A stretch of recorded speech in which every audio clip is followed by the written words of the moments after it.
এ সাগর পারে আইসায় আমার মাতাল মাতাল লাগে।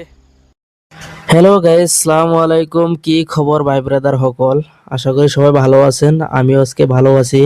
তো যেহেতু দিনটা আজকে বেশি ভালো না, তার জন্য ভাবলাম যে একটু ঘুরে আসি। ঠিক আছে, তো দেখেন দিনের মানে অবস্থা, বৃষ্টি আসে রোদ আসে, মানে কি আর কমো বুঝছেন গাইস। তো ফ্রেন্ড একটা ফোন করলো, কয় তুমি রেডি হও, আমরা গাড়ি নিয়ে আসতেছি, একখানে যাইতে লাগবো আর কি, পার্কে। ঠিক আছে, তো তা কইলাম যে তাহলে আহে, আর আয়া বয়ে রয়েছে আর কি বুঝছেন।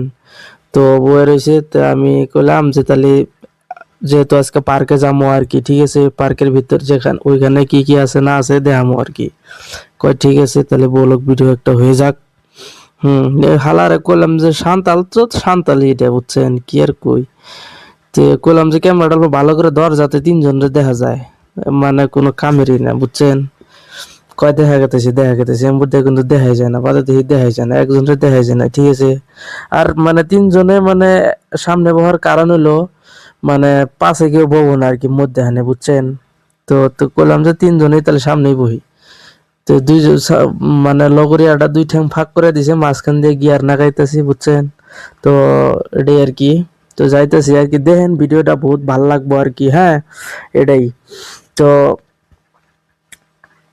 গাড়ি চলাইতেছি আমি, যেহেতু ওরাও তো মানে হেভি না, তো আমি তো চলাইতেছি আর কি। তো এখানকার রাস্তাটা দেখেন, চতুর্মুর দেয়া, মানে একদম পাহাড়ে পাহাড়। আর রাস্তা এমনি বারো পরি আছে, অসুবিধা নাই, একদম ওকে আছে রাস্তা। তো মানে পার্কের ভিতরে ঢুকলাম আর কি, ঢুইকা তিনটা টিকিট কাটা লাগবো। ঠিক আছে, তো 20 টাকা করে টিকিট কাটলাম। কাইটা এই যে বোটটা যে দেখতেছেন, ঠিক আছে, এই পার্কের ভিতরে খালি এই বোটটাই আছে, তাছাড়া কোনো বালি নেই কে। আর আপনাদের কিছু দেখা বড় পেলাম না বুঝছেন, কিচ্ছু নাই পার্কে। তো ভিডিওটা এই পর্যন্তই, খোদা হাফেজ।